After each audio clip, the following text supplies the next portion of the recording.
Deuteronômio capítulo 6, versículos 6 e versículo 7. E como você pode ver aí no projeção, né? Ensinando aos filhos o caminho do relacionamento. Diz assim Deuteronômio capítulo 6, versículos 6 e 7. E estas palavras que hoje te ordeno estarão no teu coração, e as ensinarás a teus filhos, e delas falarás assentado em tua casa, e andando pelo caminho, e deitando-te e levantando-te. Pai amado, gratos somos pela leitura pública da tua palavra. Senhor, que o Senhor nos direcione para que nós possamos ouvir a tua voz. Nós queremos ser trabalhados pela tua palavra. E nós precisamos de ti, precisamos do teu Santo Espírito, que direcione essa tua palavra, Deus, para que possa alcançar no mais profundo dos nossos corações, para que haja uma transformação genuína, Senhor. E faz isso em nós, faz isso na vida do teu povo. Essa é a nossa oração, esse é o nosso pedido. Pedimos isso em nome do nosso Senhor Jesus. Amém. Amém, amados? Pode sentar. Bom, a Bíblia nos ensina, né? A Bíblia fala que os filhos precisam aprender sobre Deus. E para isso, para que os filhos possam aprender sobre Deus, os pais devem ensinar a Bíblia aos seus filhos. Esse é um princípio muito claro. Esse foi o texto que nós lemos, Deuteronômio capítulo 6, versículos 6 e 7. Justamente a responsabilidade, a necessidade que há dos pais ensinar aos filhos aquilo que eles aprendem, aquilo que eles aprenderam, o caminho do nosso Senhor Jesus Cristo. Por exemplo, vou usar aqui uma ilustração. Se você pegar, por exemplo, um pai, amados, o que está acontecendo? Por exemplo, você pegar um pai, onde ele vai ser necessário montar um quebra-cabeça de 1000 peças. E esse pai agora, o que é que ele vai fazer? Ele vai estudar lá, um quebra-cabeça complexo, ele vai olhar e estudar, pegar o manual, vai entender, e ele vai então tentar ali achar as peças necessárias e vai passar toda a instrução para o seu filho. Vai passar as instruções ali para que o seu filho possa montar de forma correta junto com ele essas peças do quebra-cabeça. Mas o filho decide montar o quebra-cabeça sozinho. Não, pai, eu não preciso das suas orientações, eu consigo montar sozinho. O que é que vai acontecer? Ele vai errar, é óbvio. Por quê? Porque ele não tem o conhecimento adequado, ele não tem o conhecimento necessário para que ele possa acertar nessas montagens de quebra-cabeça. E para que o seu filho possa acertar, é necessário que o pai passe esse ensinamento, passe essas instruções, as instruções que ele aprendeu ali no manual, para que ambos possam ali montar esse quebra-cabeça. E Deus ordena o mesmo na caminhada cristã. Um dos princípios mais claros da Bíblia é justamente esse, de que os pais devem ensinar aos filhos tudo na vida. Tudo que os filhos precisarem, os pais são os responsáveis por ensinar. Tudo aquilo que os filhos precisam, os pais ali são os responsáveis de transmitir esse conhecimento. Por exemplo, em Deuteronômio 6, 6 e 7, que nós lemos, e estas palavras, e hoje te ordeno, estarão no teu coração, e as ensinarás a teus filhos, e dela falarás assentado em tua casa, e andando pelo caminho, e deitando-te e levantando-te. Esse trecho de Deuteronômio 6, por exemplo, vai mostrar essa necessidade que há, essa responsabilidade dos pais ali, do pai de modo especial, mas dos pais de forma geral, para que eles devam ensinar, que eles devam instruir os seus filhos, aproveitar todos os momentos da vida, para que possam instruir os seus filhos no caminho do Senhor. Em Provérbios 3,11 diz: filho meu, não rejeites a correção do Senhor, nem te enojes da tua repreensão. Já mostrar um provérbio mostrando aqui justamente essa necessidade do pai estar instruindo: olha, meu filho, nos caminhos do Senhor, Deus vai lhe repreender, Deus vai lhe exortar, Deus vai lhe mostrar os caminhos certos, e você tem que estar atento a isso, você tem que aceitar essa correção que veio do Senhor. Ainda em Provérbios 22,6, diz: educa a criança no caminho em que se deve andar, e até quando envelhecer, não se desviará dele. Novamente, o pai ensinando, o pai instruindo, o pai demonstrando, mostrando os princípios para que esse filho possa seguir por toda a vida. E em Êxodo 20:12 diz: honra a teu pai e tua mãe, para que se prolongue os teus dias na terra que o Senhor teu Deus te dá.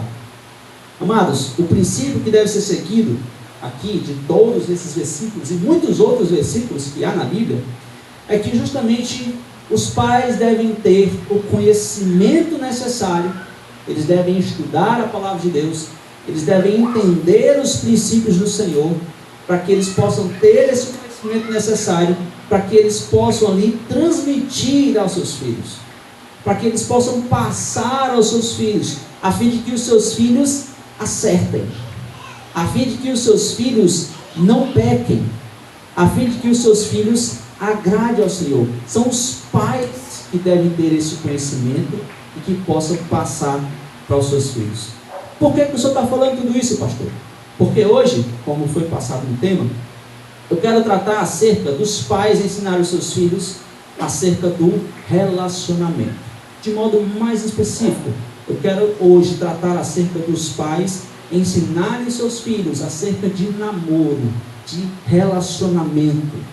Pois eu creio que é um assunto muito necessário em nossa igreja, tendo em vista o número de jovens aumentando na nossa igreja. Aí você pensa: mas pastor, isso é para a mocidade. Era para ter pregado ontem, pastor, na mocidade. O senhor vai pregar isso hoje, no domingo? Sim, é um assunto necessário. Eu acredito que nós precisamos estabelecer alguns princípios como igreja. Eu creio que como igreja nós precisamos estabelecer alguns padrões, alguns princípios básicos como igreja, para que nós possamos seguir nesse assunto, proporcionar esse conhecimento a todos, inclusive aos pais, para que os pais tenham então a habilidade necessária, o conteúdo necessário, para que tratem com seus filhos, para que eles possam ensinar aos seus filhos o caminho certo, com uma maneira certa. E em nossa igreja nós temos 3 tipos diferentes de pessoas, eu coloquei aí, que possuem uma família cristã, aquele que tem pai, mãe, e os filhos são todos crentes, estão aqui congregando conosco, e aí esses irmãos, esse tipo de irmãos, aí os pais serão os responsáveis em pegar o material que foi passado, os princípios bíblicos do Senhor, e os pais instruírem os seus filhos, conversarem com seus filhos acerca disso. Há aqueles que possuem filhos descrentes, os pais são crentes, mas os filhos não são crentes, os filhos são descrentes, e esses pais, eles vão também receber esses princípios, aprender os princípios do Senhor e transmitir para os seus filhos, mesmo descrentes, porque essa é a responsabilidade de todo pai, de toda mãe, falar os princípios do Senhor, quer tenha filhos crentes, quer não. E existe o terceiro tipo de pessoa na nossa igreja, que são aqueles que têm os pais descrentes, que é aqueles pais que não se preocupam com os princípios da palavra de Deus para ensinar aos seus filhos, e esses serão tratados por nós como igreja. Nós agora como igreja vamos passar esses princípios, vamos demonstrar esses princípios, para que todos sejam alcançados por essa palavra. Então todos vão ser englobados aqui. Nós vamos estabelecer o nosso princípio básico da nossa igreja, como lidar acerca dos relacionamentos, para que nós possamos estar preparados, para que nós possamos agradar ao Senhor. E eu coloquei por último: em um mundo cada vez mais com princípios e valores distorcidos, os pais precisam conhecer e transmitir o padrão de relacionamento estabelecido da palavra de Deus. Os pais precisam saber, os pais precisam conversar, os pais precisam falar, porque sabe uma coisa? Os jovens aqui, todos os jovens estão naquela fase de namoro. E quem vai ficar com quem está gostando de um, quem está gostando do outro. E nessa hora é a hora do pai chegar junto. É a hora do pai chegar, é a hora do pai conversar, é a hora do pai mostrar os princípios. Os jovens precisam ser lembrados pelos pais de que agora eles são cristãos, de que eles são crentes, e que há uma enorme diferença entre eles e os que estão fora, os que estão lá fora. Nosso chamado como cristãos é sermos diferentes, é sermos luz em meio à escuridão. E isso também se estende aos relacionamentos, porque nos é dito em Mateus 5,16: assim resplandeça a vossa luz diante dos homens, para que vejam as vossas boas obras e glorifiquem a vosso Pai que está nos céus. Hoje, mais do que nunca, nós como igreja precisamos mostrar ao mundo que há um caminho alternativo, que há um caminho que agrada ao Senhor, que há um modo diferente de viver, um modo diferente que produz relacionamentos duradouros, relacionamentos profundos e relacionamentos fundamentados na palavra de Deus. E para isso eu quero começar de forma bem breve, fazer um breve panorama aqui acerca desse assunto, um breve panorama acerca de namoro. O namoro, como conhecemos hoje, não foi o padrão que imperou, o padrão que reinou na história do mundo. É recente, em torno de 150 anos no máximo. Se você olhar para a sua Bíblia, ou mesmo para outras culturas, você vai se deparar com formas muito variadas de criar casamentos. Se você for olhar na história, nos tempos primitivos, nos tempos tribais, as mulheres se casavam com os vitoriosos. A tribo que vencia levava as mulheres daquela tribo, e aí os guerreiros casavam-se com aquelas mulheres. Se você olhar para a cultura judaica, ainda hoje, há casamentos ainda familiares. O judeu casa com o judeu, principalmente com família. Se você for olhar para a vida de Abraão, nós passamos por Abraão na nossa leitura anual, você vai perceber que Abraão manda o seu servo buscar uma esposa para Isaac. Por quê? Porque ele tinha que se casar com parentes, com familiares. Se você olhar na cultura árabe, hoje ainda em dia, cultura árabe, eles entram em casamentos arranjados. Alguns motivos financeiros, outros motivos políticos, e entre outros motivos, mas sempre são casamentos aí arranjados. Na cultura da Europa medieval, por exemplo, foi onde surgiu aí o romance, o amor. E aí começaram-se as serenatas, as poesias, e aí os moços começavam a cortejar as moças, mandar recadinhos, e aí começou-se já o tempo da paixão, do amor envolvido. E a partir daí se desenvolveu o cortejo, a corte, e aí após a corte, em torno de 100, 150 anos atrás, começou-se a implantar a cultura hoje do namoro, como é tido aí fora. Mas uma coisa nós podemos aprender: existem muitos modos como as culturas interpretam o relacionamento entre o homem e uma mulher com fins de casamento. Não é esse padrão que é mostrado no Brasil de forma geral, em muitos outros países, no hemisfério ocidental, não é o padrão, o único padrão. Existem outros modos. Muitas práticas nós só rejeitamos por causa da nossa cultura e não por causa da nossa teologia. Não é porque elas são antibíblicas, não é porque elas são erradas biblicamente, é só por causa da nossa cultura. Por que você não casa, não tem um casamento arranjado? Você, não, pastor, isso é errado. Biblicamente não tem nada contra isso. É errado culturalmente. Culturalmente a gente não faz mais isso, mas teologicamente não há nada errado por causa disso. Você fazer como a cultura judaica, casamento entre família, casamento familiar, não é condenável a partir da nossa teologia, é condenável a partir da nossa cultura. Eles ofendem a nossa cultura, porque nós temos uma cultura individualista e uma cultura democrática. E aí, como nós temos essa cultura, pensar nessas coisas, um jovem pensar em casar sem dar um beijo sequer, Deus me livre, pastor, um negócio desse. Por quê? Porque isso é uma ofensa apenas à nossa cultura. Mas não adianta olhar para o passado e ficar com saudosismo. Aquele tempo que era bom, é melhor de um jeito, é melhor de outro. O fato é que hoje, nossa cultura é a do namoro. É o nosso padrão, é a nossa cultura. E nós temos que ver a partir disso. Nós não namoramos como o mundo namora, certo? Amém? Isso todos nós temos que concordar. Nós não namoramos como o mundo namora. Mas onde fica o limite entre a cultura de namoro e o princípio de honrar a palavra de Deus? Como se relaciona essa cultura e os princípios de honrar a palavra de Deus?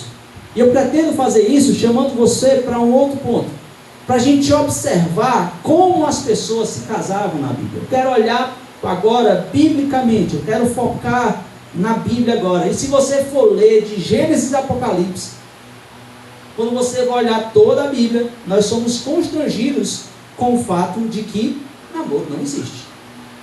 Não há esse tipo de relacionamento, não há esse modo diferente de se relacionar, certo? Há apenas um solteiro e há apenas o casamento.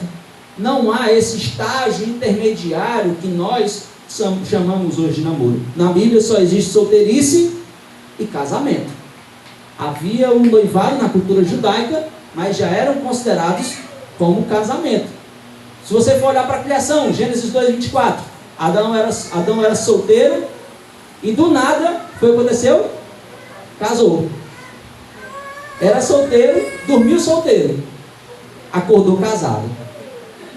Então, não existiu esse meio termo, esse estágio aí entre um e outro. E esse é o fato ao longo de toda a Bíblia.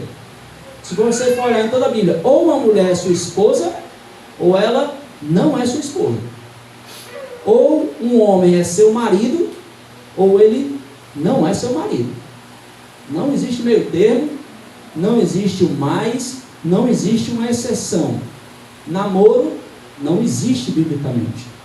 Ou você é solteiro, ou você é casado. E amados, se não fosse esse carimbo mágico, chamado por nós de namoro, muitas das práticas comuns no relacionamento entre jovens seriam chamados tranquilamente de pecado. Se não fosse esse símbolo cultural que nós damos, namoro, muito seria pecado. Mas existe um carimbo mágico. Os jovens chamam de namoro, e aí tudo bem, deixa de ser pecado, entre aspas. Mas eu quero chamar a sua atenção. Abra sua Bíblia em Marcos capítulo 7, versículo 5. Eu quero mostrar para você que existe um corbã para os relacionamentos. O que é isso, pastor? Corbã, palavra que é essa? Marcos capítulo 7, versículo 5 ao 13.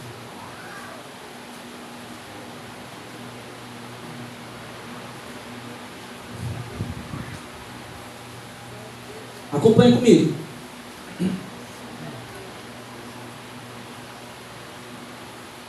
Depois perguntaram-lhe os fariseus e os escribas: por que não andam os teus discípulos conforme a tradição dos antigos, mas comem o pão com as mãos por lavar? E ele respondendo disse-lhes: bem profetizou Isaías acerca de vós, hipócritas, como está escrito: este povo honra-me com os lábios, mas o seu coração está longe de mim. Em vão, porém, me honram, ensinando doutrinas que são mandamentos de homens. Porque, deixando o mandamento de Deus, retendes a tradição dos homens, como o lavar dos jarros e dos corpos, e fazer muitas outras coisas semelhantes a estas. E dizia-lhes: bem invalidais o mandamento de Deus para guardardes a vossa tradição. Porque Moisés disse: honra teu pai e tua mãe, e quem maldisser o pai ou mãe, que morra a morte. Vós, porém, dizeis: se um homem disser ao pai ou à mãe: aquilo que me poderias aproveitar de mim é corbã, isto é, oferta ao Senhor, nada mais lhe deixais fazer por seu pai ou por sua mãe, invalidando assim a palavra de Deus pela vossa tradição, que vós ordenaste, e muitas coisas fazeis semelhantes a estas.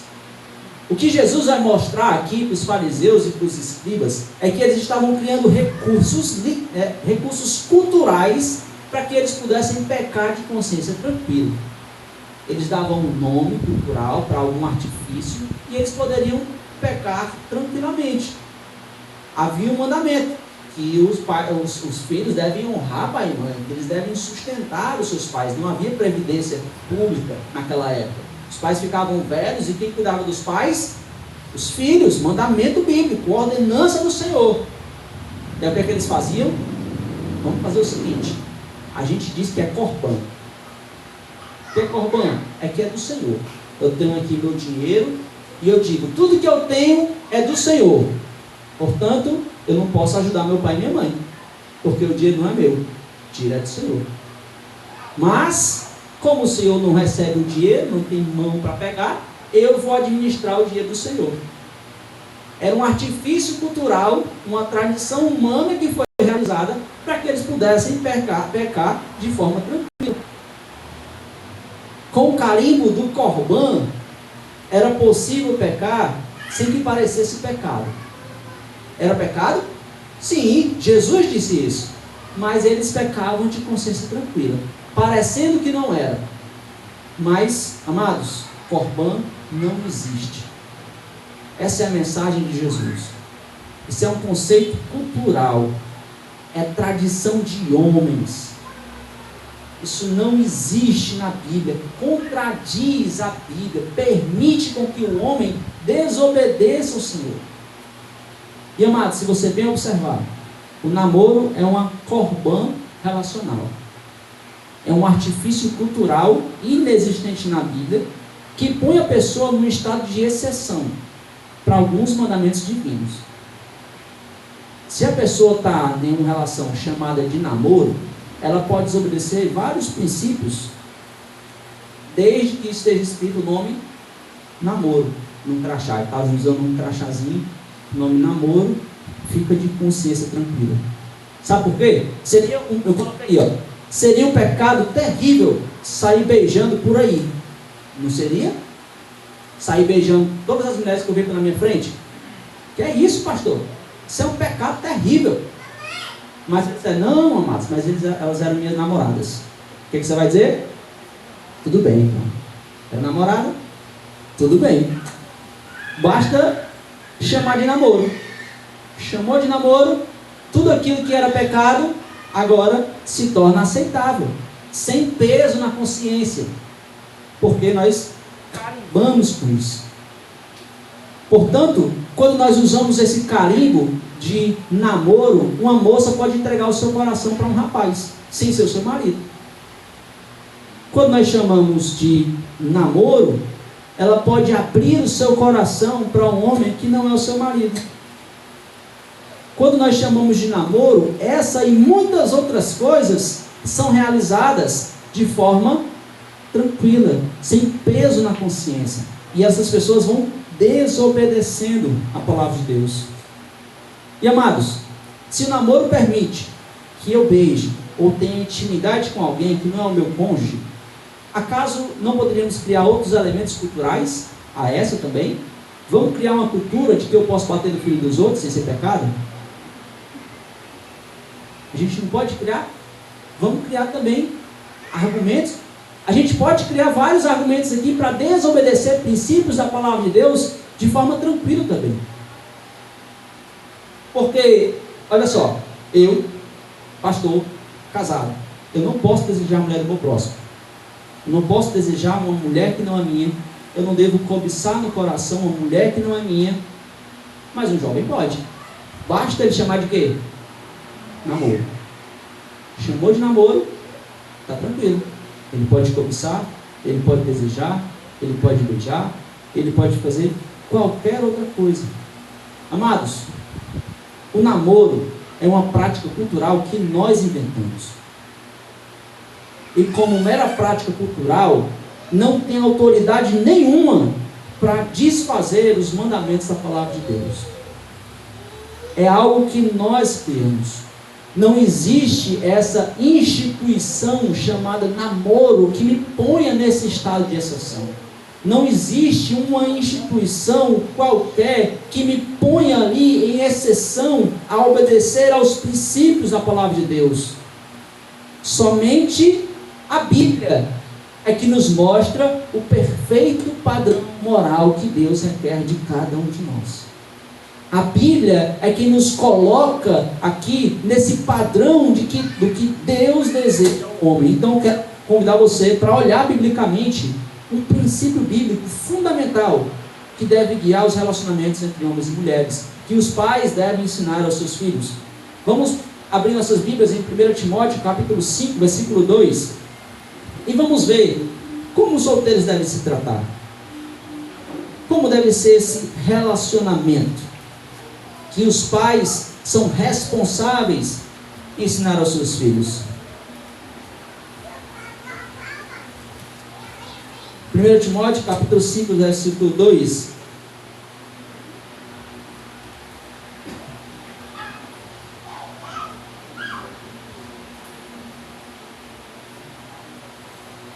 Diz assim: as mulheres idosas como a mães, as moças como a irmãs, em toda a pureza.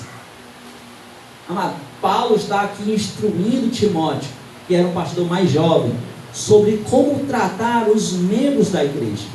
Ele vai dizer no versículo 1 que ele deveria tratar, o ancião não deveria ser tratado de forma áspera, mas como pai. As mulheres mais idosas tinham que ser como mães, e as moças tinham que ser tratadas como irmãs. E Timóteo deveria tratar as jovens com toda a pureza, como se fossem suas irmãs. Como é a forma correta de tratarmos uns aos outros, como igreja, com toda a pureza. Pergunta: um jovem pastor agiria com pureza andando de mão dada com as moças? Um jovem pastor estaria andando em pureza, sendo íntimo das jovens da igreja, estando constantemente em lugares privados, sozinhos com algumas moças da igreja? O jovem pastor estaria agindo com toda a pureza dessa forma? Se nós colocássemos o selo de namoro, estaria tudo bem. Mas não é isso que Paulo está ordenando a Timóteo. Não é isso que Paulo está mostrando a Timóteo. Paulo está nos mostrando um caminho diferente. Paulo está dizendo: olha, a sua atitude com as moças deve ser como a irmãs. Deve tratar todas essas moças como se fossem tais, que de fato são suas irmãs em Cristo Jesus. Você não deve ter intimidade com essas moças, ficar andando de mão dada com essas moças, ficar isolado com essas moças, compartilhando desejos e sonhos mais íntimos, cultivando aqui sentimentos que não podem ser saciados na amizade entre homem e mulher. Não é assim que um jovem trata uma moça, com toda a pureza. E uma vez que o namoro não é uma instituição bíblica, apenas o casamento é, então só se deve fazer com o namorado ou a namorada aquilo que se faria com uma irmã ou com um irmão em Cristo Jesus. Como é que um homem solteiro trata as mulheres da igreja? Resposta: como se fossem suas irmãs. Isso é o que a Bíblia nos ordena. Como é que uma mulher solteira trata os homens da igreja?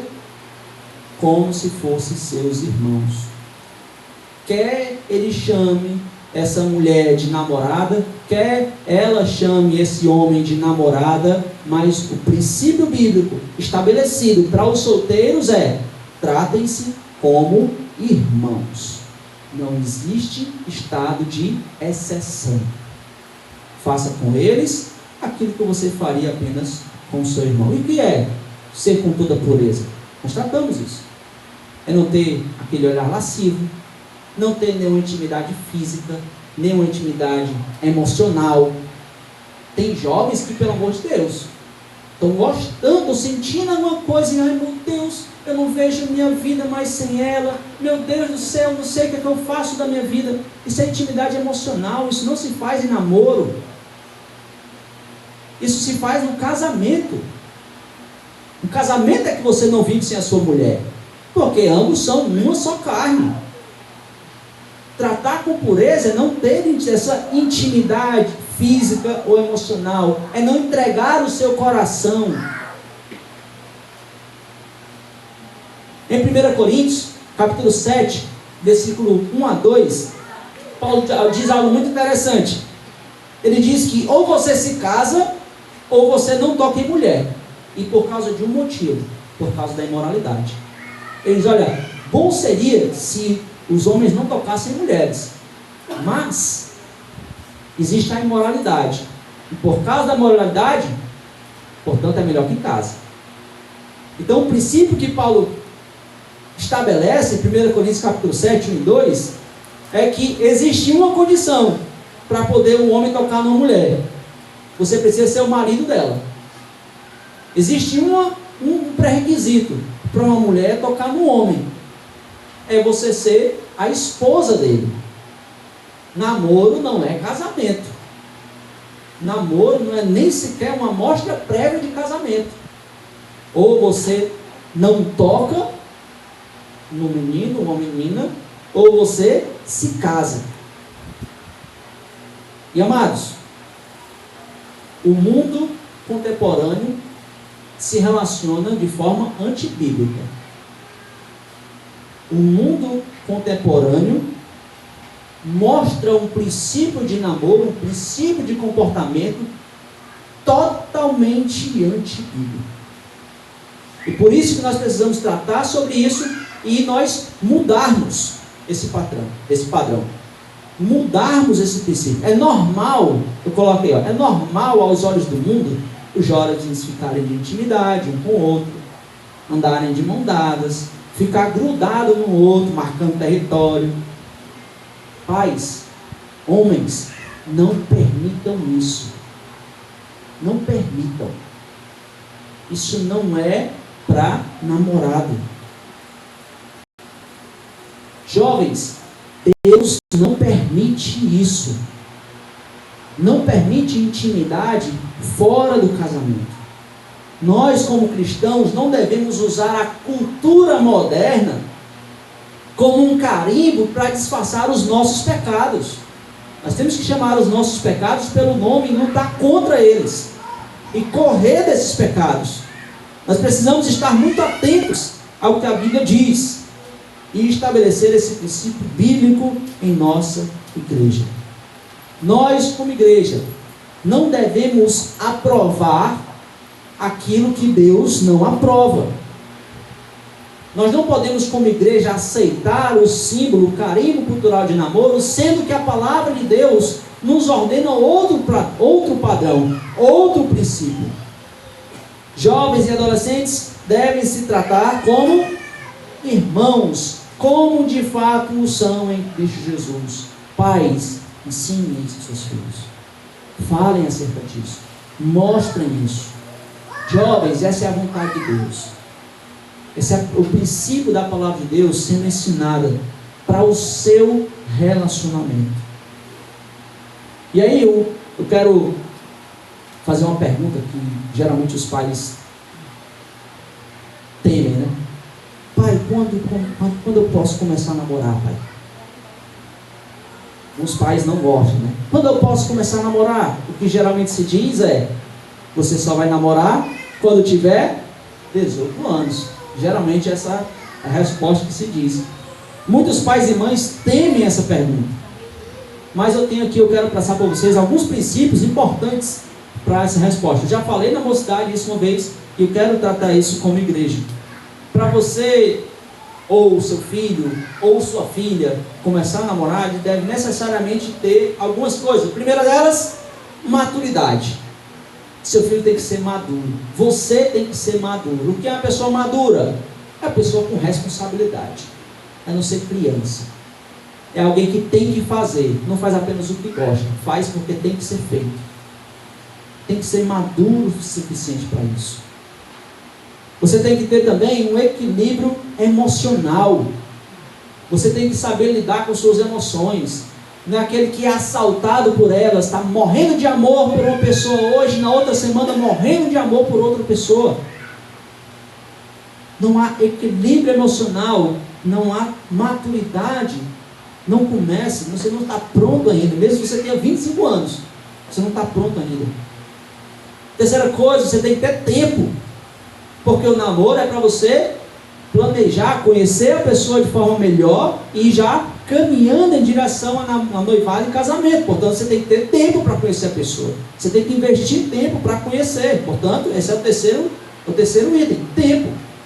O quarto, você tem que ter Dinheiro. Quem depende dos pais é criança. E Gênesis 2:24. Que é quando tem que fazer? Deixar pai e mãe. E se unir à sua esposa. E para isso você tem que ter o quê? Dinheiro. Algo muito importante. O quinto, você tem que ter, meu irmão, objetivo profissional. Você tem que saber o que você quer fazer da vida. Você tem que saber qual caminho você quer traçar. Embora você não esteja já perto de alcançar, mas você tem que saber para onde você quer ir. Você tem que saber o que você quer fazer.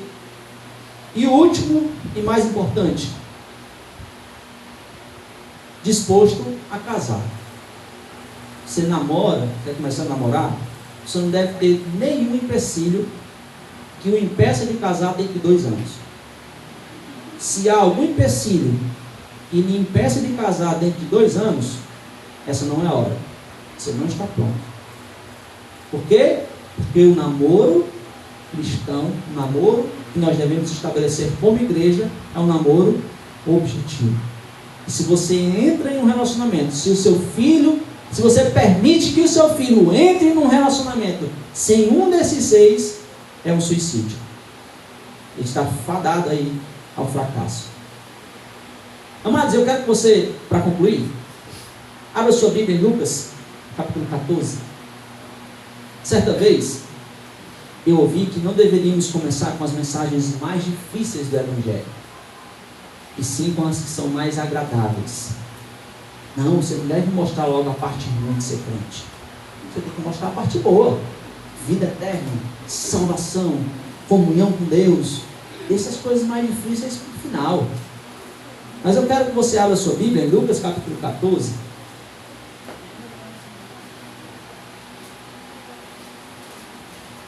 Passamos a leitura do verso 25 em diante. Lucas 14, 25. Ora, ia com ele uma grande multidão, e voltando-se disse-lhe: se alguém vier a mim e não aborrecer a seu pai, mãe, e mulher, e filho, e irmãos e irmãs, e ainda também a sua própria vida, não pode ser meu discípulo. E qualquer que não levar a sua cruz e não vier após mim, não pode ser meu discípulo. Pois qual de vós, querendo edificar uma torre, não se assenta primeiro a fazer as contas dos gastos, para ver se tem com que acabar? Para que não aconteça que depois de haver posto os alicerces, e não a podendo acabar, todos os que a virem comecem a escarnecer dele, dizendo: esse homem começou a edificar e não pôde acabar. Ou qual é o rei que, indo à guerra, a pelejar contra outro rei, não se assenta primeiro a tomar conselho sobre se com 10 mil pode sair ao encontro dos que vêm contra ele com 20 mil. De outra maneira, estando o outro ainda longe, manda embaixadores e pede condições de paz. Assim, pois, qualquer de vós que não renuncia a tudo quanto tem, não pode ser meu discípulo. Aqui nesse texto das Neves, em Lucas 14, 25 a 33, uma multidão estava seguindo Jesus. Muitas pessoas estavam seguindo o Senhor. Porém, ele não queria a multidão. Ele queria os discípulos verdadeiros. E o que ele vai dizer é que aqueles que querem seguir a Cristo devem estar dispostos a desistir de tudo por amor a Cristo, se for necessário. Essa é a mensagem muito clara de Jesus aqui em Lucas 14. Aqueles que você quer mesmo servir a Cristo Jesus, você tem que estar disposto a desistir de tudo por amor a Cristo, sendo necessário. E essa lição aqui de Jesus foi dita tendo em vista a multidão que estava seguindo a Jesus sem calcular o custo. A multidão estava seguindo Jesus por seguir, pelo oba-oba, pela festa, e eles não estavam pensando no que significa seguir a Jesus. Assim como essa multidão estava seguindo Jesus sem pensar, ser um cristão nominal hoje em dia, ser um cristão que vai apenas ao culto no domingo, é muito fácil. Não existe renúncia de nada, não existe renúncia nenhuma. É muito fácil. Basta você ir para a igreja, passar umas 2 horas mais ou menos ali sentado, escutando o pastor falar, e depois ir para casa. Mas ser um cristão genuíno, ouvir a voz de Deus e obedecer a Deus, confessar que de fato Ele é o Senhor e Salvador de sua vida, exige renúncia. É difícil.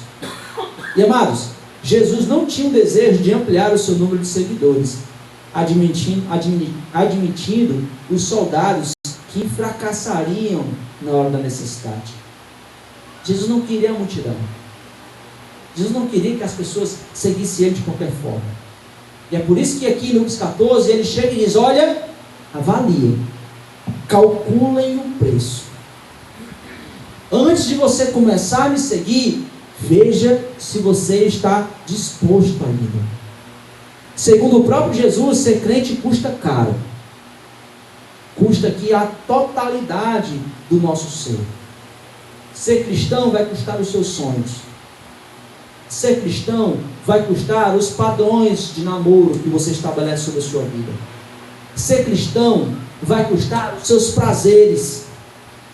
Ser cristão significa renunciar todas as coisas por amor a Cristo Jesus. Nós somos ensinados por Jesus a instruir os que vêm à fé a fazerem um cálculo, a calcularem o custo. E eu quero fazer essa reflexão com você. Você tem certeza de que quer ser crente? Jovem, você tem certeza que você quer seguir a Jesus? A Bíblia diz, e eu assino embaixo, é difícil, custa caro. Jovem, vai custar caro. Vai custar você mudar os padrões de relacionamento que são aceitáveis. Vai custar o padrão de namoro, por exemplo. E você deve se perguntar, jovem, você quer isso mesmo? Você quer mesmo ser crente? Você pode pensar, mas pastor, se for assim, pastor, ninguém vai se converter, pastor. O jovem que a gente tem, os jovens que temos podem sair da nossa igreja, pastor. Fazendo um negócio desse, pastor. Não pode. Vai assustar. Mas é assim, meus irmãos, que nós evitamos uma enxurrada de falsos convertidos em nossa igreja. Assim como Jesus não queria a multidão, nós não queremos falsos crentes. Por isso é necessário que façamos essa avaliação. Você quer seguir a Cristo? Esse é o custo de ser cristão. Esse é o custo de entregar a sua vida a Cristo. Você precisa calcular, avaliar o custo da sua fé. Glorificar a Deus exige muito. Em tudo, em todas as áreas da sua vida. Servir a Deus exige muito. Inclusive, também nos relacionamentos. Pais que tenham filhos crentes ou não, ensinem isso aos seus filhos. Conversem sobre isso com seus filhos. Não permitam que eles iniciem um relacionamento precocemente. Não permitam. Ensine esses princípios a eles, para que eles possam iniciar um relacionamento que seja agradável a Deus. Filhos, jovens, que vocês não têm um pai crente, eu serei o seu pai na fé. E eu estou aqui ensinando a você como pai. Não inicie um relacionamento precocemente. Não pense nos outros jovens como namoradas em potencial. Não pense nos jovens como namorados em potencial. Não estabeleçam como padrão um namoro que desagrada a Deus. Eu coloquei, não vivam loucamente atrás de um romance. Não vivam loucamente atrás de um amor que lhe complete. O amor que lhe completa já foi derramado. Você já tem um amor que lhe completa. Jesus já morreu por você. Romanos 5,18, Romanos 5,8. Deus prova o seu amor para conosco e que Cristo morreu por nós, sendo nós ainda pecadores. Houve um homem que morreu de amor por você. E você já o tem. Você não precisa disso. Você não precisa viver loucamente para isso.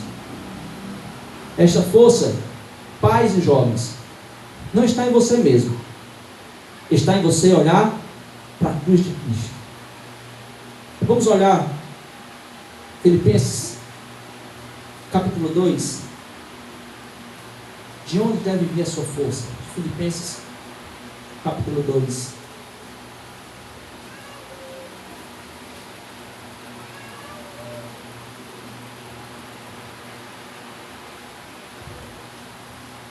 Versículo 4 a 8.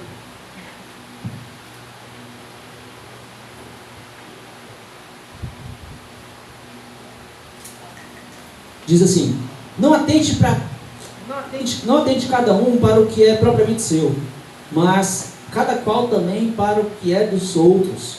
De sorte que haja em vós o mesmo sentimento que houve também em Cristo Jesus, que sendo em forma de Deus, não teve por usurpação ser igual a Deus, mas fez a si mesmo de nenhuma reputação, tomando a forma de servo, fazendo-se semelhante aos homens. E achado na forma de homem, humilhou-se a si mesmo, sendo obediente até a morte, e morte de cruz. Se você acha isso um sacrifício grande demais, olhe para a cruz. Olhe o sacrifício de Cristo. Foi para isso que Jesus estabeleceu, foi para isso que Jesus realizou a sua obra na cruz, para lhe apresentar, jovem, uma nova vida, uma nova maneira de viver.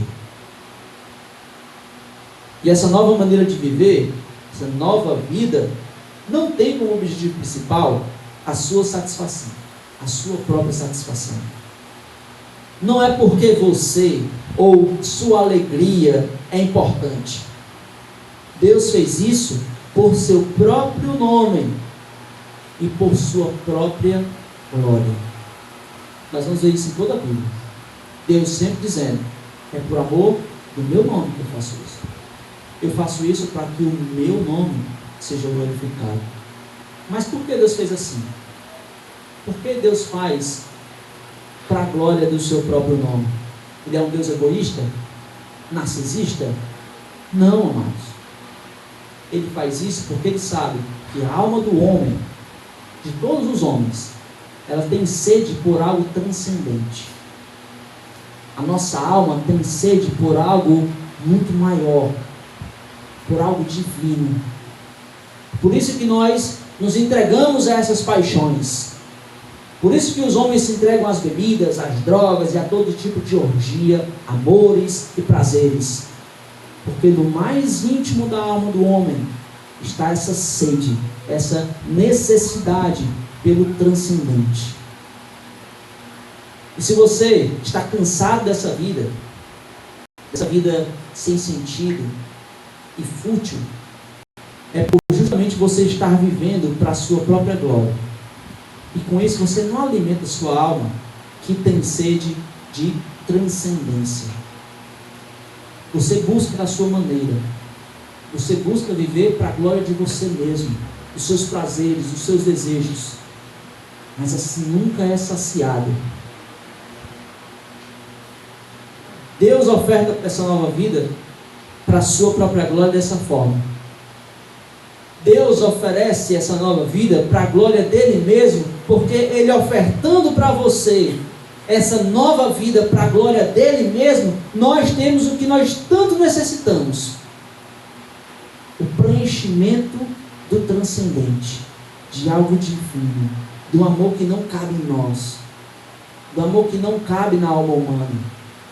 E é por isso que Deus nos oferece essa nova vida, para suprir a nossa maior necessidade, a necessidade mais profunda que há na tua alma, que é justamente a transcendência. E essa nova vida é recebida pela fé no sacrifício do Senhor Jesus, que morreu por meus pecados e ressuscitou como garantia de que a morte, que é o salário do pecado, não tem mais domínio sobre mim. Essa nova vida, ela é ofertada através da fé somente. Ela é recebida através da fé somente crendo no Evangelho, é que nós teremos essa alegria que transcende tudo. Essa alegria que é maior do que qualquer outra coisa que nós podemos imaginar. Essa alegria que preenche todo o nosso ser, somente crendo no Evangelho. O mundo diz: sua alegria está na sua própria glória. Mas isso é vazio. Não tem peso de glória, como disse C.S. Lewis. Não tem eternidade nisso. E o Evangelho diz: sua alegria está na glória de Deus. E isso sim, tem peso de glória e peso de eternidade. É para isso. É para essa nova vida que Deus realizou a obra na cruz. E por isso que nós, crentes, temos que dedicar nossa vida para essa nova vida. Dedicar a nossa vida para essa nova vida. Porque foi para isso que Jesus morreu.